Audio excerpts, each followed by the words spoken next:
Hi, everybody.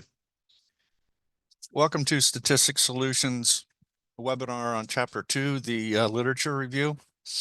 In the webinar chat box, you see some links coming in. These are links to our website, place where we can schedule consultations. We have free dissertation resources there, blogs, an archive of webinars.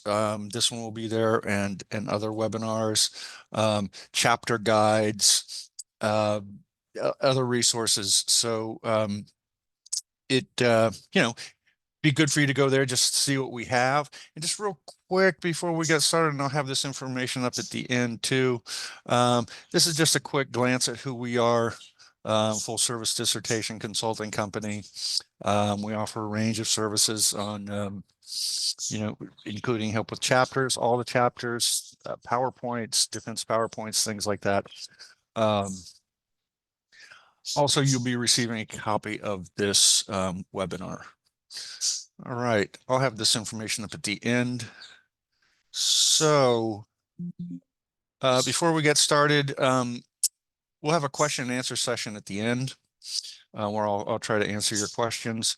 So if you have questions, just hold them to the end, or you can even type them in the question and answer box or even the chat box, so you don't forget it if it occurs during the presentation, and then we'll just get to it at the end.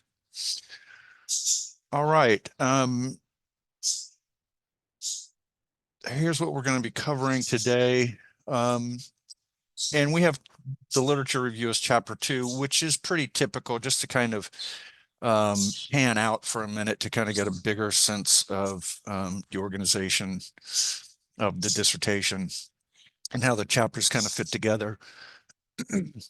Typically, a typical kind of social sciences dissertation consists of 5 chapters, where chapter 1 is the introduction, chapter 2 is the lit review, chapter 3 involves description of the methods, chapter 4 is where you present your results, and chapter 5 is where you discuss your results. Now, there are other models. Sometimes dissertations have 6 chapters, and sometimes that's kind of the discussion chapter split up. But usually chapter 2 is the lit review. And even if it's a different chapter, I mean, we're still talking about the literature review. So, and the purpose of the literature review, before we kind of get into the components and the features of the lit review, some people think the lit review is kind of a general discussion of their topic, just kind of a general discussion of the research that's out there. And that's not really accurate, even though it does involve, reviewing research on your topic. It needs to be very specific to what you're doing. So it's not a kind of general topic about all kinds of things, related to your topic. It's very specific to what you're doing, and very specific to just the factors, particular factors and variables that you're studying, or the concepts if it's qualitative. So even if something kind of is related to your topic, if it's not really related to specifically what you're studying, it may not necessarily belong in the chapter 2. So the chapter 2s they're pretty focused, again, on specifically what you're looking at. Also, the purpose of the literature review is not only kind of to present and review and analyze the research that is out there on your topic, excuse me, but also to make a case for your research problem. All right, because the research problem, this goes back to chapter 1, kind of drives the need for your study, right? There's some kind of issue, some kind of unresolved issue in the research, or there's a gap, there's a lack in understanding in an area. I mean, that's your research problem, and that drives why your study is needed. We need to fill this gap. We need to address this issue. And so the research, so the literature review, part of what it does too, is to show what's in the literature and to review what's in the literature, what's in the research, but also by doing that, it also helps to highlight what's not being covered in the research, what's not being covered in the literature. And hence, you can highlight that absence of what's being discussed in the literature. And that should be, what you're targeting.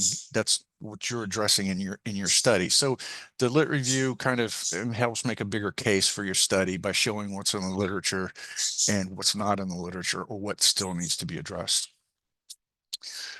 Okay, so these are the typical features of the lit review, but and you're going to hear me say this a couple times at least throughout the presentation. Always, if you haven't already, always obtain your school's template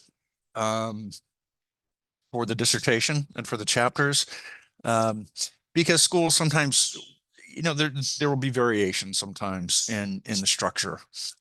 Usually not big ones, but still you want to give your professors what your school wants according to its guidelines or its template, right?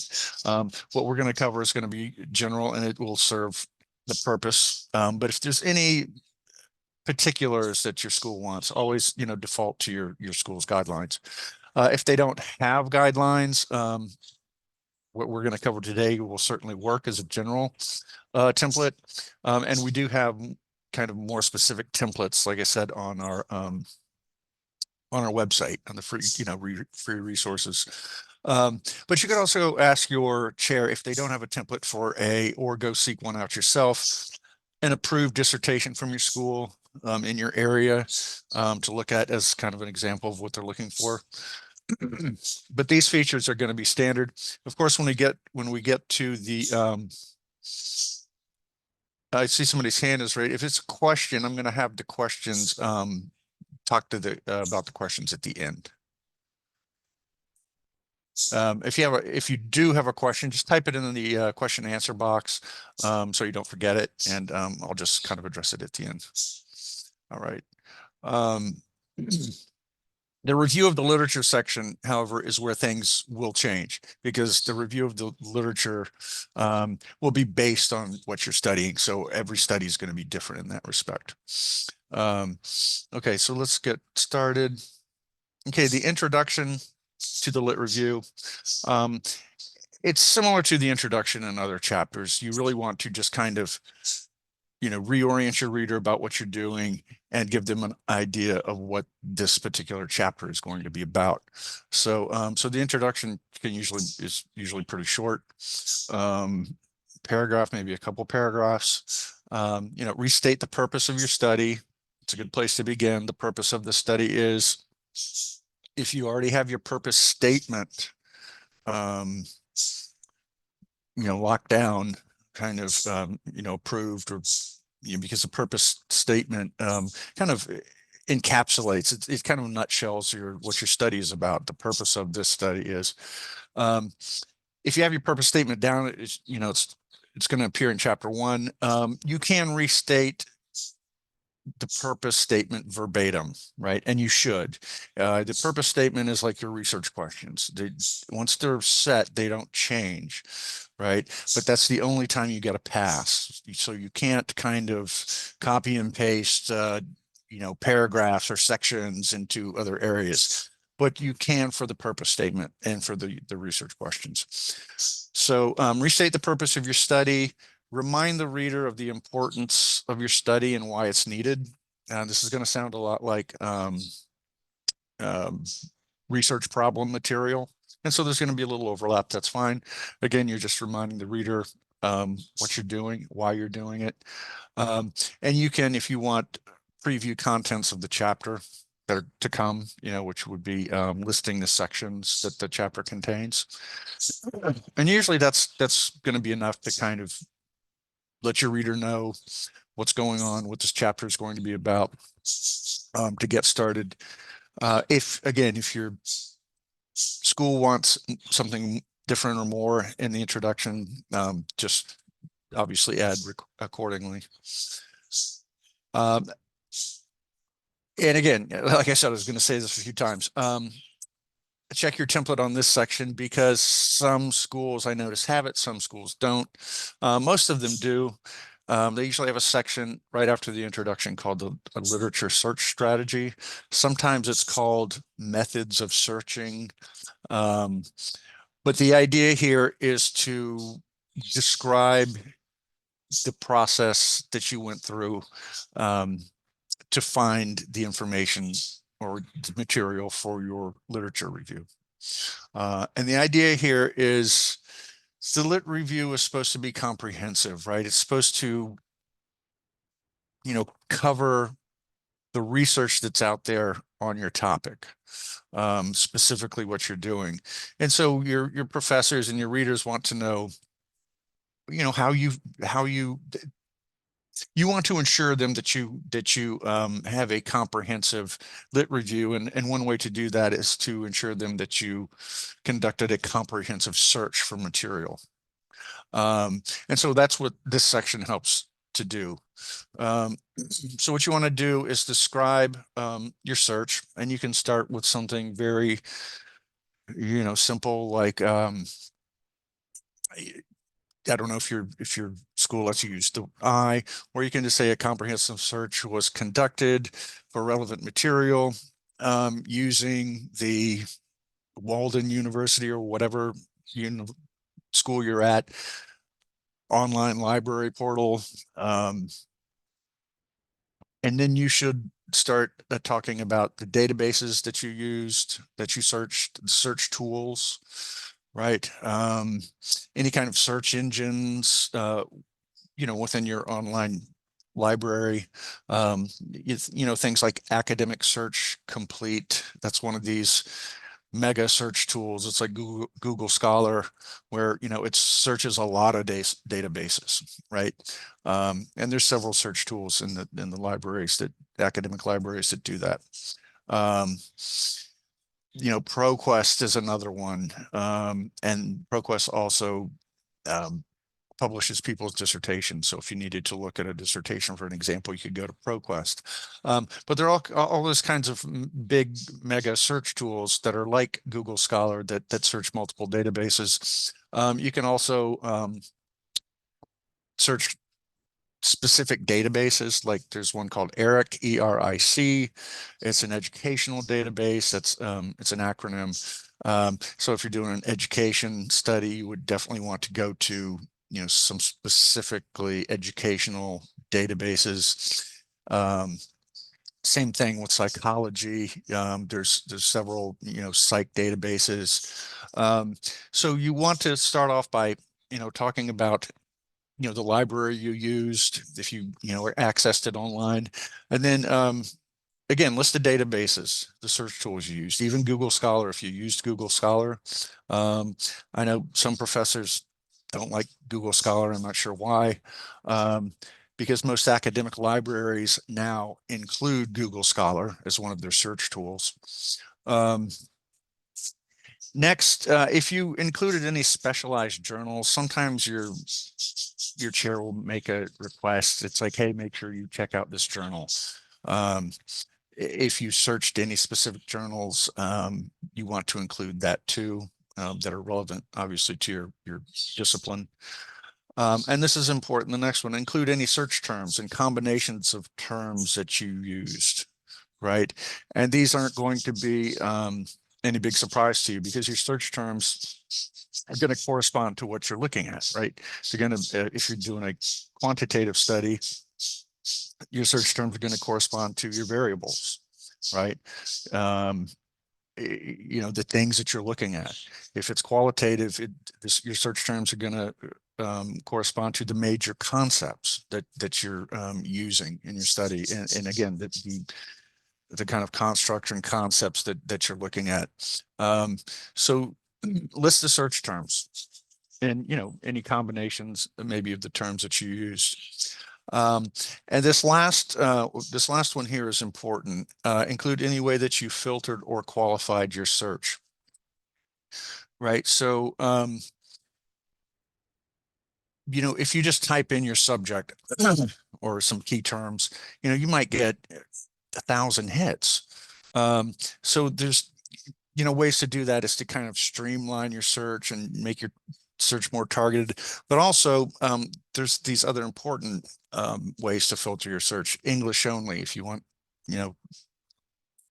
the returns that you get to be only in English, you could click that. There's one that's you only want articles that are full text, right? If they're just an abstract, don't bother, right? Because if they're not going to give you the full text, it may not help you. But the last two are real important: date of publication and peer reviewed. Date of publication is important because some schools will, and again, there's going back to the template, some schools will want the material in your literature review to be very recent. I know some schools want 5 years, to go back 5 years from the anticipated date of graduation. So they don't want material that's, or they want material that's predominantly published within 5 years. So they don't want, if you do include some older material, they don't want much of it, and it should be foundational. There should be a reason that it should be in there. So if that's your requirement, that you would definitely want to, filter your search to give you to return material that was, dated 5 years ago and to the present, and not anything before that. So you can qualify your search that way. Cut the date off, right? Search by years. And again, that's important if you're required to have most of your literature be within the past 5 years. Some schools it's 10 years. Some schools it's 5 to 7. Some schools don't care. Some schools don't give you a they let you go back, they'll let you use anything. My sense is that that the more recent, the better, right? Just generally. And ideally, again, if you don't have those kinds of requirements, you don't necessarily have to adhere to them. But generally, newer is better in the sense that, or not necessarily better, let me say more accurate, in the sense that, you're looking at literature that's published 15, 20 years ago. Things have changed, things may have changed. That doesn't represent the most accurate and up-to-date research that we have on the topic. So it's always best to err toward more recent. Again, if something is very important or very foundational and it's older, that's okay. But again, sparingly. And the last one here, peer reviewed, that's real important because peer reviewed articles are the gold standard for the lit review. Right. You can use books, but books usually use them sparingly. You can use information from websites, like government websites or websites that have statistics, but you just want to use that for informational purposes. The material that you're going to dig into and you're going to review and you're going to analyze, that should be peer-reviewed articles. Okay. And the best way to ensure that, folks are like, how do I know if something's peer reviewed? Well, usually in the, your search page, at your library, there will be a button you can click, right? There'll be a tab or something that you can click that says peer reviewed articles. So it only returns to you material that is peer reviewed. And usually when you get the bibliographic information for the article, once it comes to, it will usually say somewhere that it's peer reviewed. Okay, so you usually don't have to go and check on it if you just keep that in mind as you proceed. All right, so that's the literature search strategy section. It's usually not too long. It's usually not over a page. Theoretical framework. Again, I'm going to say check your template because the theoretical framework, most schools, the theoretical framework appears in chapter 1. You discuss the theoretical framework, you identify it in chapter 1 a little bit. And then in chapter 2, there's a more in-depth treatment of the theoretical framework. That's pretty typical. But I've seen some schools, they only have it in chapter 1 or they only have it in chapter 2. So we got to stop here and do a couple of things. We got to talk about, what a theoretical framework is. and also what a conceptual framework is, because those two are used almost interchangeably. And then talk about the theoretical framework section itself. So what is a theoretical framework? It consists of a theory, or theories, can be more than one, that the theories are going to guide your study. They're going to help explain what you're doing. So,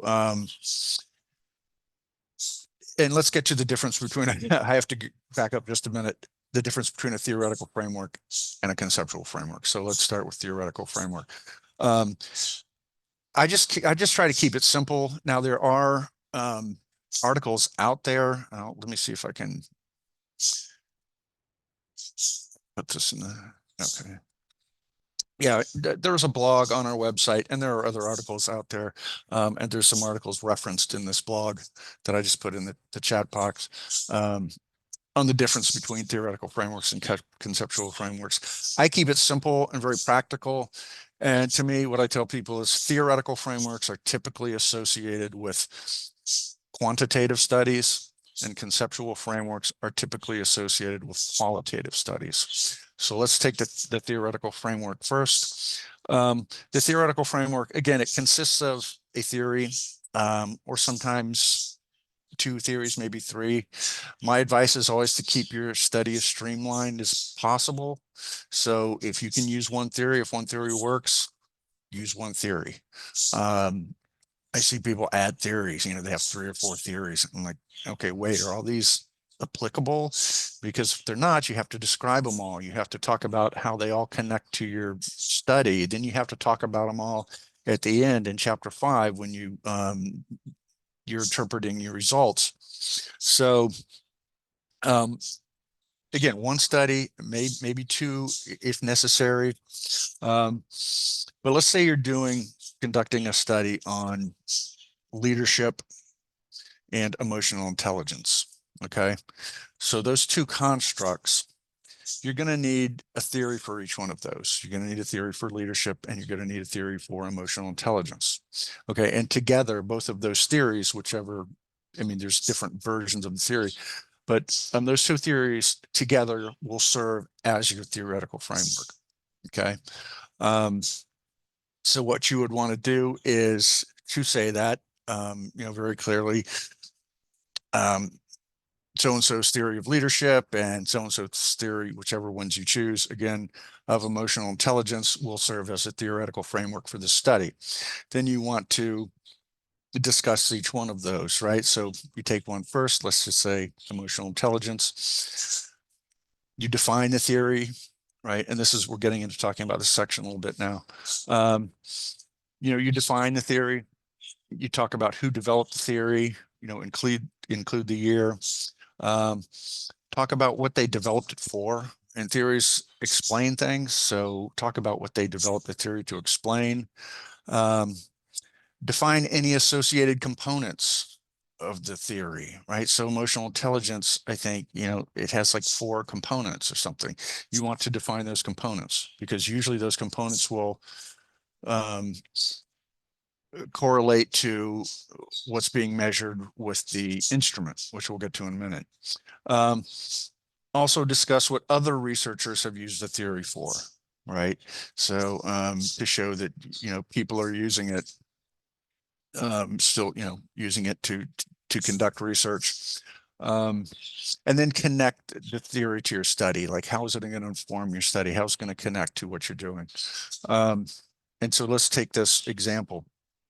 So for quantitative studies, usually, let's just take the example of emotional intelligence. Let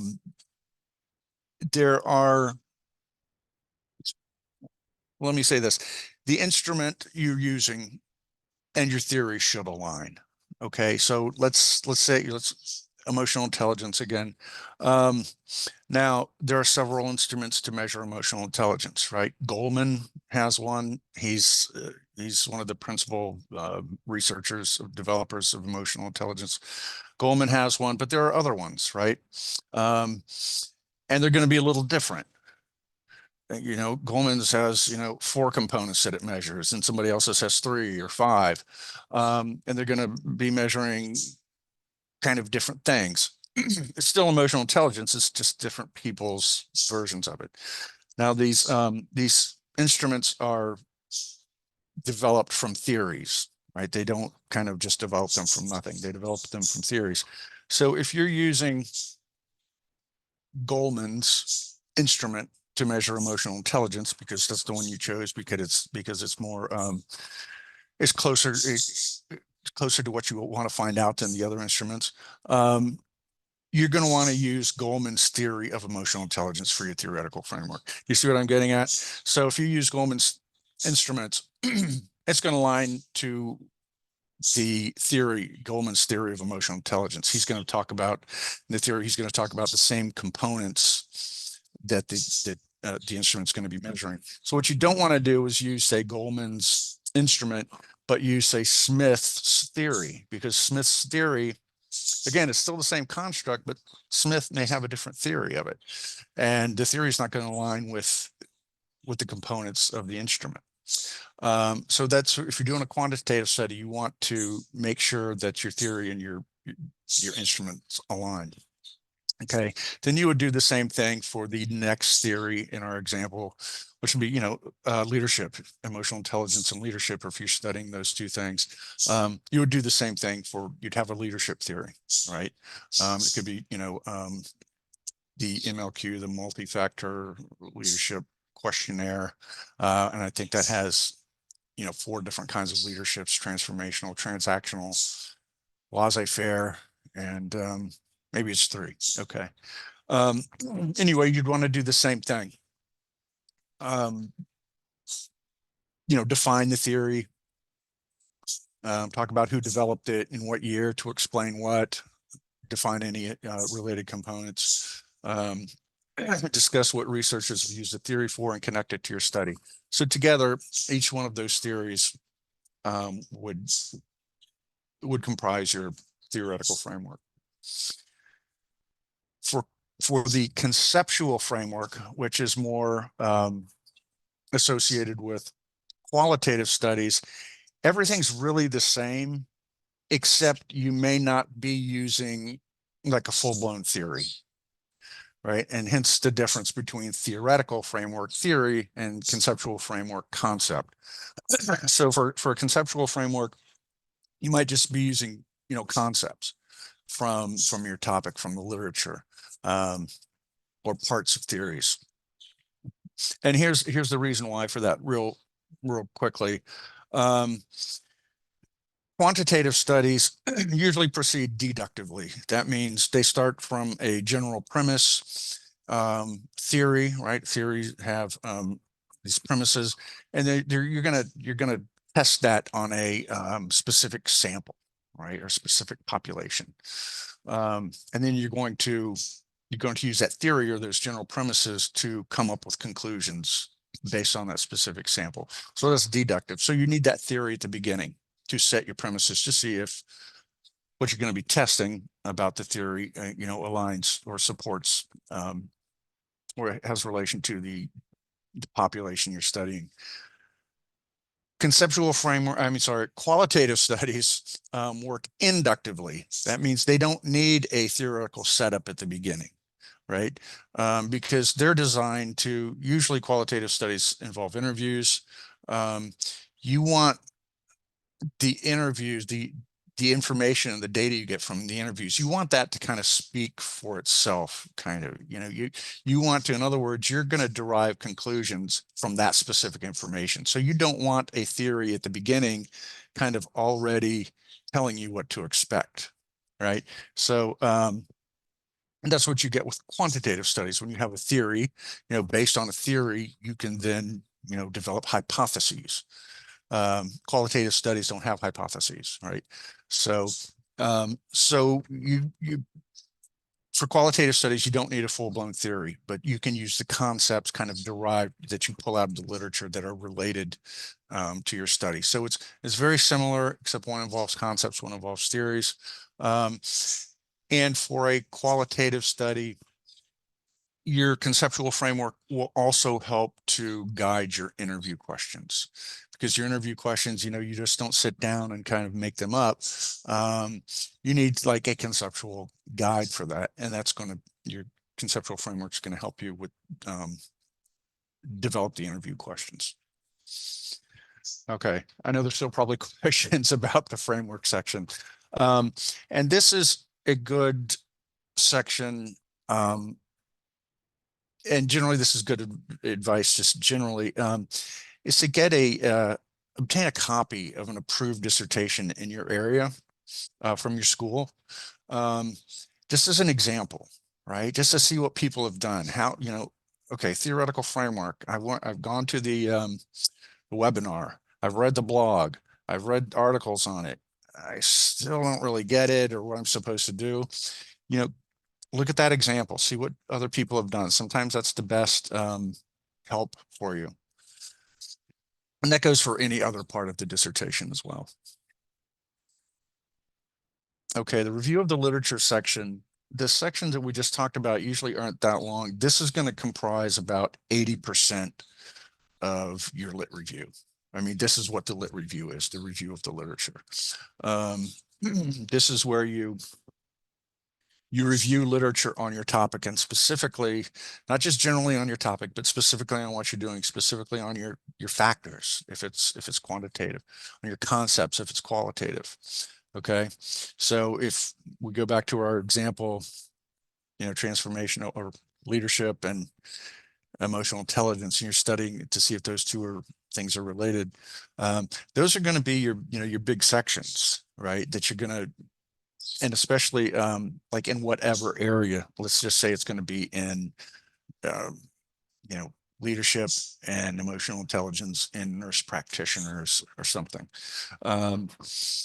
So you want to review research on those constructs, especially in the medical field, right? And especially nurse practitioners, if it exists. It may not, so you just have to get as close as you can.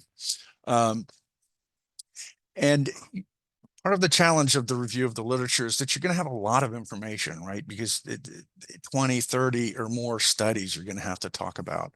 And so organization becomes a challenge, right? How are you going to structure this? And this is where, again, your factors come into play, the things you're looking at. You should have headers for those, emotional intelligence, define what it is, define why it's important. Then you can start looking at the research on it. What does the research show? You can have subheaders, you have a header for emotional intelligence, but you can have subheaders under that.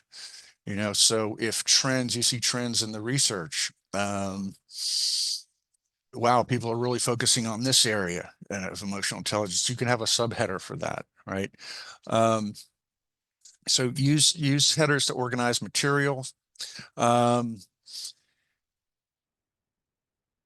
Yeah, and when you have a section, right? When you start a section, usually have a section introduction and then review the research underneath it, right? And that introduction can be, define it first of all. And you're probably going to have definitions in chapter 1, but it doesn't hurt to define it again in the lit review when you start talking about it, talk about its importance, and then you can start reviewing the literature. And reviewing the research consists of synthesis and analysis. And I have some examples of that. Synthesis just means taking parts from different places and putting them together, right, to form a new whole. Yeah, the combination of parts to form a whole. Combine information from studies to make your points. And synthesize at the paragraph level and use standard paragraph organization strategy. And I'm kind of bringing us back to middle school or wherever you learned, how to write paragraphs, because when you have a lot of information like this, it's going to be challenging in the lit review. The fundamental kind of brick or component of organization is the paragraph. And I see this a lot in lit reviews, comments from professors. They say, use the meal plan, MEAL. And that's an acronym for something. I don't really remember what it means. I think it means main idea, evidence, and something else. But basically, it just means have a topic, have evidence that supports your topic, and have some kind of summarizing or concluding sentence. That's all it means. So that's kind of standard paragraphing organization, which is good to remember when you're writing the lit review, because you're going to have a lot of information. It's going to be easy to kind of get lost in this. So let's see what that looks like. All right. So here's an example of kind of a paragraph that's been synthesized from parts of studies, different studies, to make like a coherent point in paragraph form. And I'm not going to read the whole thing to you, but I'm going to highlight bits to you. Got yellow, we have the topic sentence, right? Research has mostly shown that health literacy is an important factor in diabetic self-control and positive outcomes.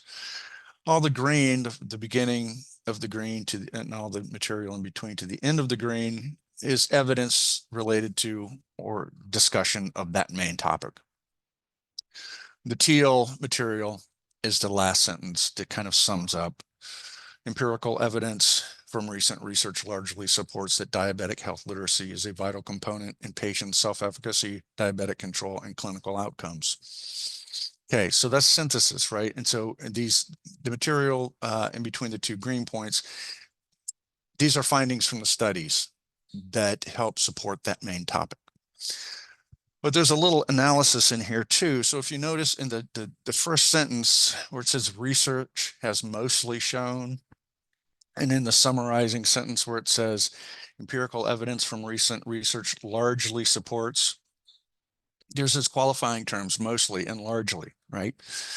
That means not all of it. Because if you go down to, let's see, it's 1, 2, 3, 4, 5, like 5 sentences from the end, where it says, unlike Anders et al. And Gregory et al., Phillips et al. Found no statistically significant relationship between diabetes, self-knowledge, and glycemic control. Okay, so the other ones were all positive, right? They all supported the topic. This last one doesn't, right? So that's where you get the mostly and the largely, right? And then, but there's a little analysis in here where it says, which they attributed to a small sample size and possibly errors associated with self-reported instruments. So there's a little explanation about why those findings may be different. There's a little critique there, a little analysis there, small sample size, possible errors associated with self-reported instruments. So this is something you want to do in the lit review too, is to highlight shortcomings or weaknesses when you see them of some of this previous literature, right? Because that's going to help make a case for why your study is needed. Well, they focused on this thing, but they didn't focus on this other thing, which is what my study is going to do. You see, so highlighting some of those shortcomings or some of those areas that are not covered in the research, when you get an opportunity to do that in the lit review, you want to do that. Analysis, it's kind of what we talked about a little bit there. Analysis is, kind of digging in and critiquing, noticing shortcomings or gaps in studies. You can also note trends in the research as well as gaps. Wherever it seems appropriate or wherever you get a chance, reiterate the research, the need for your study. Like I said, this study covered A, but it didn't cover B, right? And your study is designed to cover B. And remember that the lit review culminates in basically, an overall argument for conducting your study, an overall argument for the validity of your lit review. Okay, and now we're at the summary, and we're going to talk a little bit about organizing information here after the summary, because I have a couple tools to turn you on to here. So when you get to the summary, it's similar to the summary in other chapters in the sense that you're going to be recapping major points from the chapter. And this is largely going to be recapping some of the major points from the literature, right? Because there's going to be literature that's like more important than others, or more germane or relevant to your study. So anything that, things that are most important, that the important points, you want to pull those out and recap those in the summary. Also remind the reader of the research problem based on what is in and what is not in the literature, right? Because remember, this is part of what you're doing in the lit review is making an argument for why your study is needed. So after you've reviewed it, here's what the literature contains, but here's what's still missing, and hence the need for your study. And reiterate the need for your study. So two things that I've come across, and I haven't used them too much, so I'm not going to give you a little demonstration of them. And in fact, they have tutorials and demonstrations on them that are much better than I could do. But one is called Research Rabbit. One is called Connected Papers. I think one is free. I think Research Rabbit is free. I think Connected Papers you have to pay for, but you can check it out. They're the websites. They're web-based platforms, and they help you kind of to manage and streamline the research process, help you, access and manage and handle large amounts of information, which is what you're going to have. They also offer like these like conceptual maps, like visual conceptual maps where you can see how researchers and ideas are related. And somebody asked me in one webinar, well, how does that help you? Well, it may help some people, it may not help others, so but sometimes you can see if an article is really related to your topic or not, just by where it's put on the conceptual map. Again, which may be helpful to some people, and some other people it might not be. But you can save articles in these, you can save articles in these programs, so they're there. So you don't have to go kind of search for it again. It's there once you save it. So that's helpful in itself. And that's what I was going to get to about organizing information. You're going to have some kind of system, and you can use something like RefWorks, or there are tools out there that help you manage sources. And even if you don't use one of those, I mean, you could even use a spreadsheet or just a Word doc, where you just have all your maybe two documents, the ones that the sources that you're actually using, and the sources that you're thinking about using. Because as you know, every source that you use that appears in your text needs to appear in your references section. Okay. And you need to keep up with that, and you should keep up with it like from the beginning of your study, because if you let it go to the end, it's going to be a nightmare. Because you're not sure what you used, and you're going to have to go back through the whole text to see what you used, to what you need to include in your references. So keep a running references list, like a references work in progress. And also when you add something to your text, a new source, put it on your references list. If you take something out, and it doesn't appear in your text anymore, it shouldn't appear in your references either. So you're gonna have to have a manage, a system. And again, it doesn't have to be, you don't have to use a program, but you certainly can.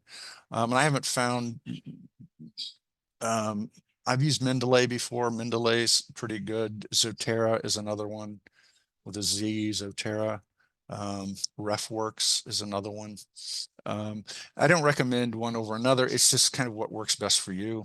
And again, even if you don't use one of those, and you don't have to, just have your own system, right? Whether it's spreadsheets or even a Word doc, just to keep track, keep a running list on what you're using. You can also make something called an evidence table, and this helps. And what an evidence table is, and I should, for the next webinar, I'll actually have an example. It's just a grid, basically, and you can make one. Again, you can use a spreadsheet, or you can use a Word doc. And it's just a grid, and it has columns, right? And so your first column is the name of the author in the article, the topic of the article, what was studied, who the participants were, what the setting was, the research questions, and the findings, right? And so those important bits of information from the study, if you pull those out when you look over a study and you put them in this table, right? And then you do it for the next one. And then when you kind of go back to write, you have all this information pulled out on your evidence table. Okay, here's so-and-so study. Okay, oh, that's what it was about. Okay, that's the research questions. Okay, there's their findings. So when you go to include that information in your text, you can go right to it, right? All right, so here's who we are again. This is our contact information. No consultations are free. So, it's worth just seeing if, we offer what you're looking for, and you get prices too. But even if, you don't use us that way, go to the website. There's a lot of resources there, free resources that could help you. Okay, I know somebody had their hand up earlier. Anybody have questions at this point?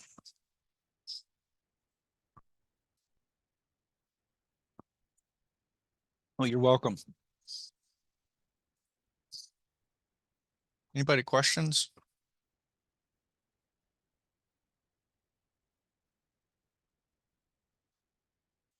Right. I know the chapter 2 is challenging, and it's challenging for everybody. So if you're feeling very challenged, you're not alone. I can assure you of that. It's just long. And yeah, if you have your hand raised, just go ahead and type question. Okay, great. Um, yeah, if you have just type your question in if you have a raised hand.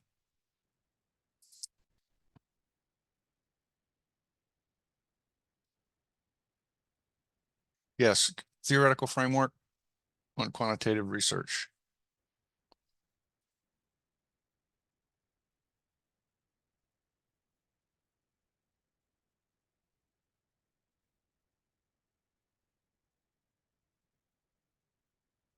Is there a question there with the theoretical framework?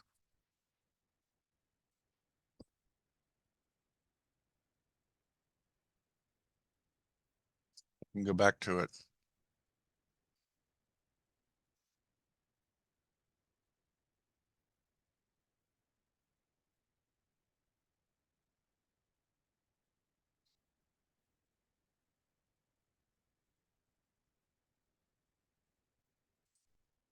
Um, okay.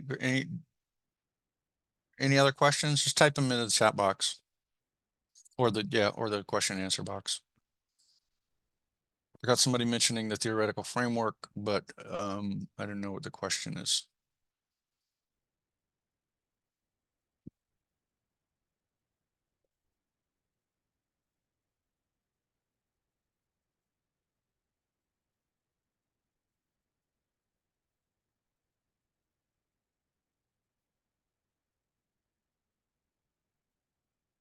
All right, no more questions?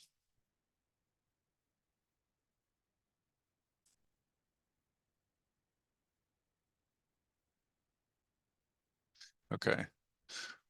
What differentiates theoretical framework and qualitative research? Were you here for that? I discussed that. The theoretical framework typically is more associated with quantitative research, and I'm sorry, did I get that wrong?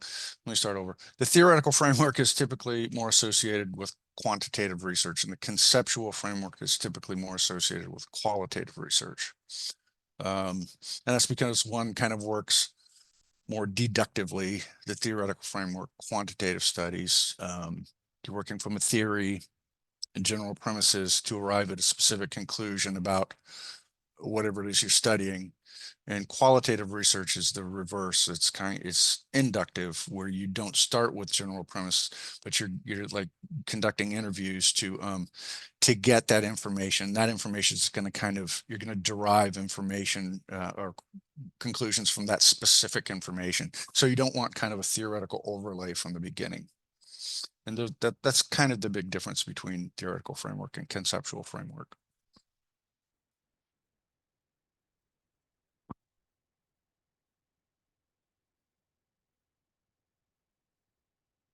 And I did put a link in there, yeah, for up above if you scroll up in the webinar chat box. There's a link in there for a blog on that on our website. And the blog also at the end has some sources on the differences between the two.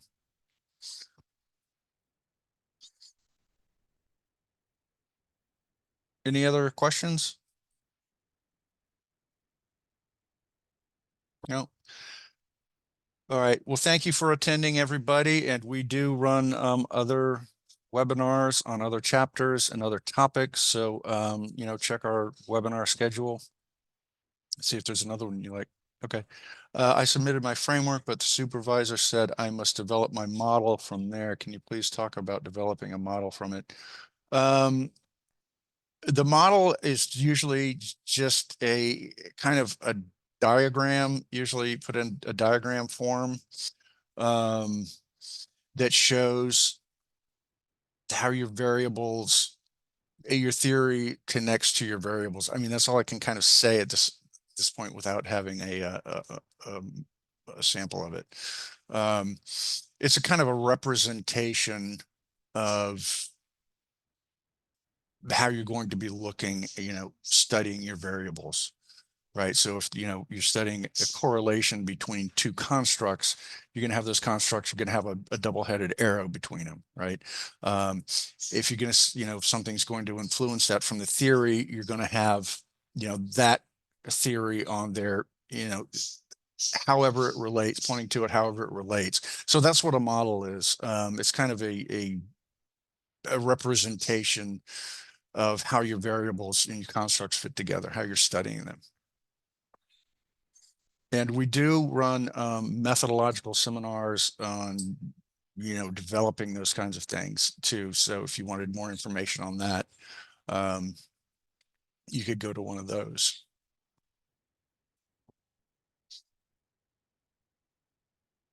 Okay, I have another one here. I use a template similar to what you described in your final words to talk about the topic studied. Who are the recent writers, years of studies, which parts of the world, findings, shortcomings, conclusions. Every paper read is summarized in this tool so one can easily analyze and synthesize. Right.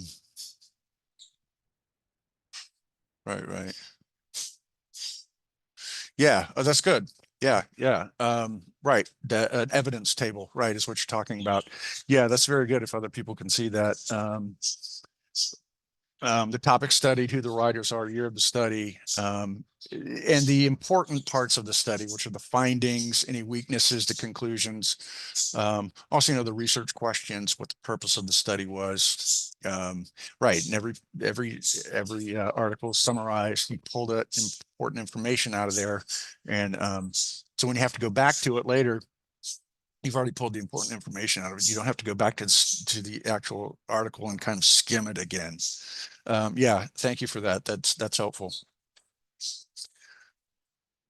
Great. Any other questions?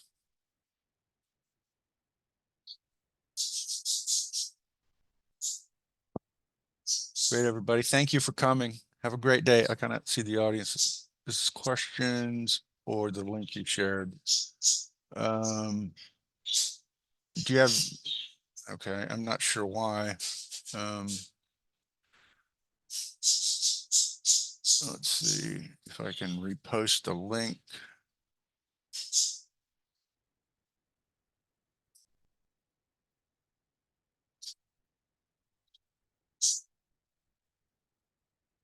Yeah, reposted the link. Can you see that, Yvonne?